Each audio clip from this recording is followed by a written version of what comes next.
Hey everyone, welcome back to our channel. If you're here because your 2025 Maytag washer is flashing that pesky error code NF, don't worry. We've got you covered. This is a common issue that can stop your laundry in its tracks, but it's often fixable with a few simple steps. Let's dive right in and get your washer running smoothly again. First things first, what does error code NF mean? In Maytag washers, NF stands for no fill, which indicates that the machine isn't getting water as it should.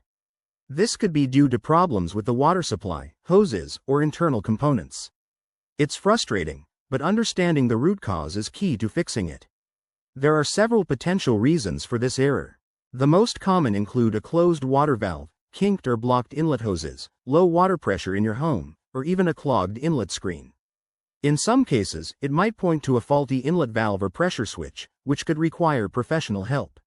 Let's start troubleshooting. Begin by checking the basics.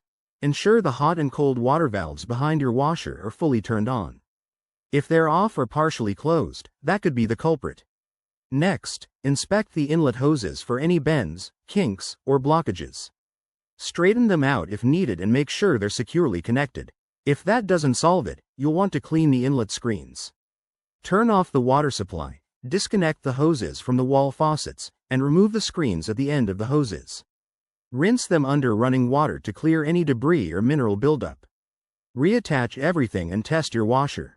For more advanced issues, like a malfunctioning pressure switch or pump, it's best to consult your washer's manual or contact Maytag support. Remember, if your machine is still under warranty, professional service might be free. By following these steps, you should be able to resolve the NF error and get back to your laundry routine. If you found this helpful, give us a thumbs up, subscribe for more appliance tips, and drop your questions in the comments below.